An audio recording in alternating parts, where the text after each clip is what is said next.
Barossa Valley is famous for its wine. But in between the vines on this 30-hectare farm at Williamstown are the real stars of the show.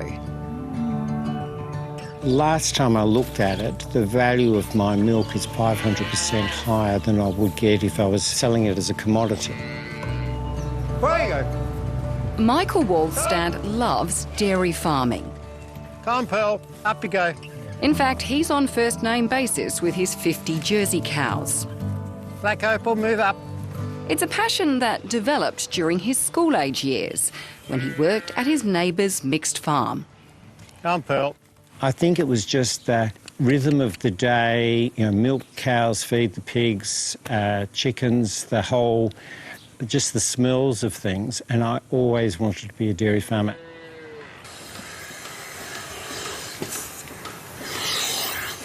While his own family thought there was no future in dairy farming, Michael stuck to his guns.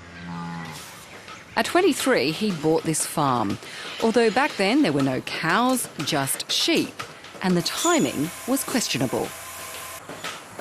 It was a period of 18% interest rates, and my household budget for food was $20 a week or something.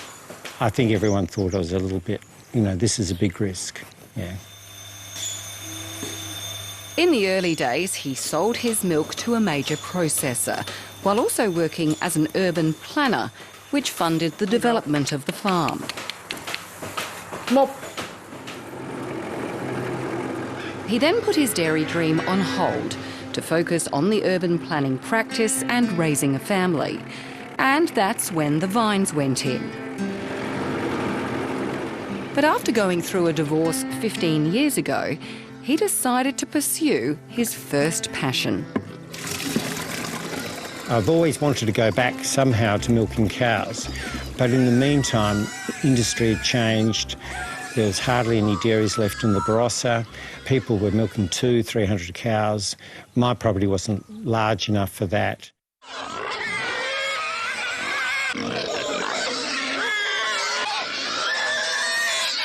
Which is where these rather enthusiastic pigs come in. I think I just poured it on top. Now they're quiet. I gave someone a shower. Sorry, mate. I don't think he cares. He just shook all over me. Oh.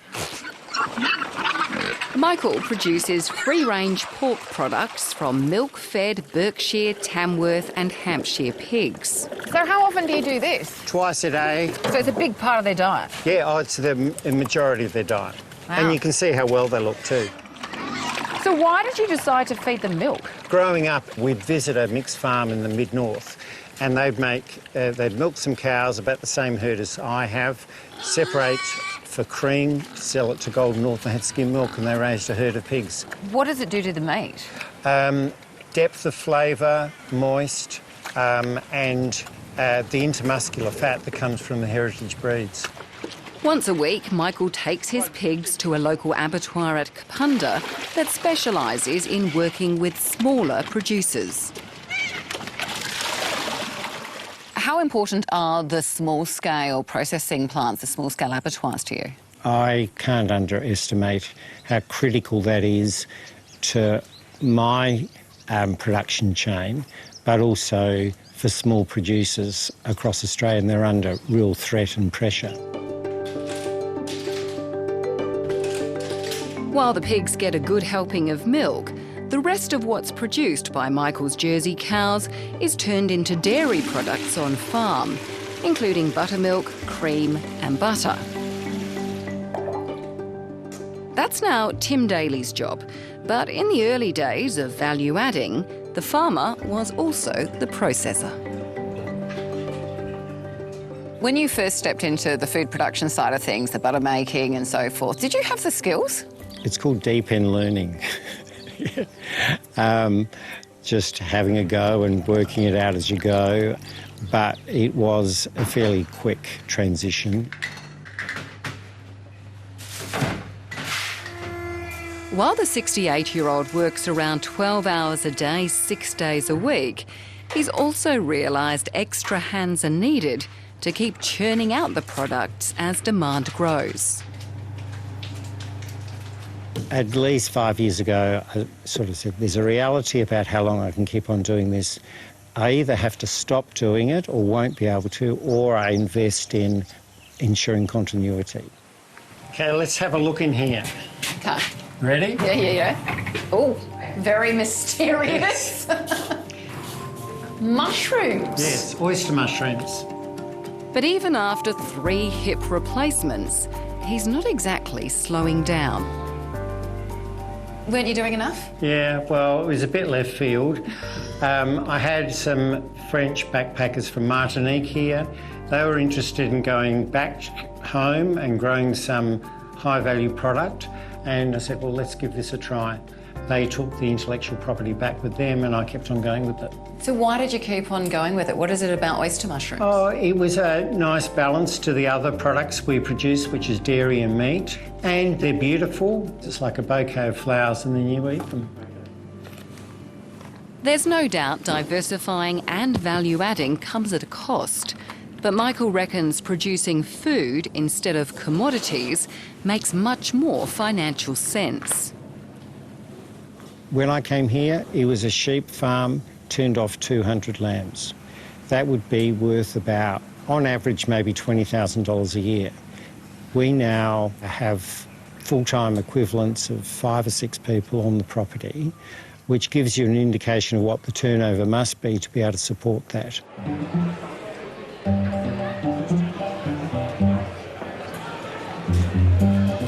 Restaurants and small retailers snap up half of his produce. He sells the rest at farmers' markets, like this one in the Barossa. Hello, how are you? These are king oysters, so a lot meatier and firmer, and these are more delicate. You better give me a cream anyway, mate. Okay, And while what's exchanging hands is good for business, thank you. he reckons the conversations with customers are just as important. How have you been? Yeah, good, thank you. Things been busy? Yeah, very busy this morning. Farming's a tough and lonely game, and when you're facing the challenges of high costs, low returns and the climate, and you're working often alone, these produce conditions that aren't great for lifestyle and satisfaction. So that's one value that comes from it, which isn't monetary. Would you like some fiore di latte today? Yes, please. Yes?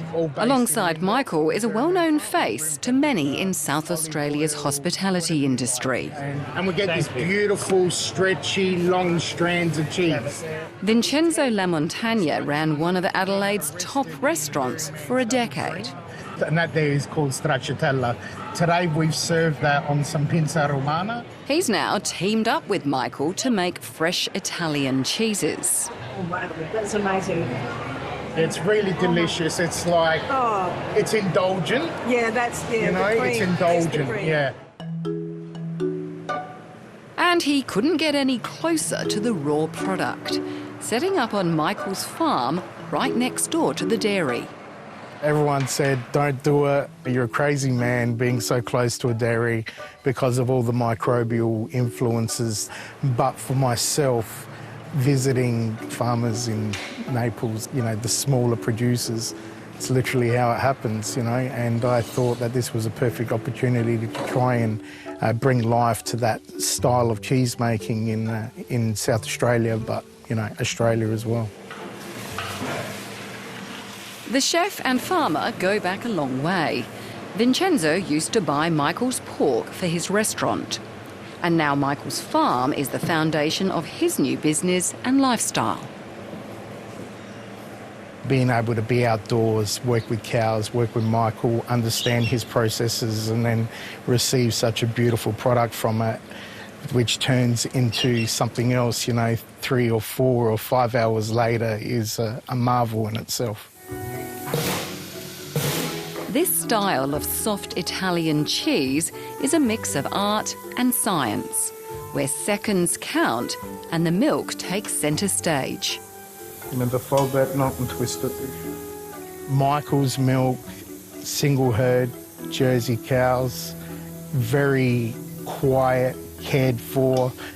There's an element of richness that you can taste in the milk, and that there is hopefully tasted in the end product, which are our cheeses.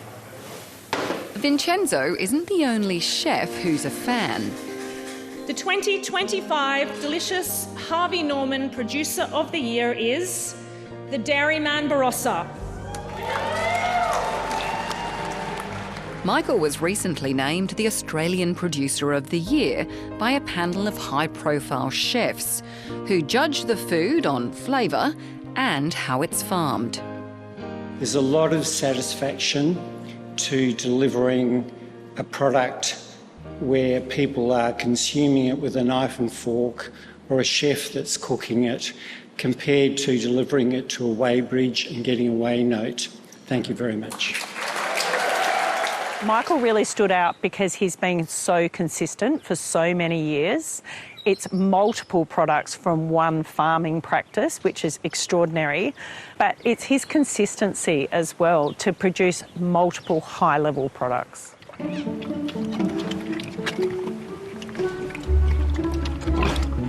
Confirmation that after taking a gamble on this former sheep property 45 years ago, the gourmet food producers picked the right ingredients to keep farming the way he wants well into the future. There's got to be a good reason to get up every day in the morning, so I have lots of good reasons. This whole idea of retiring, why would you get out of bed? Not for you? No.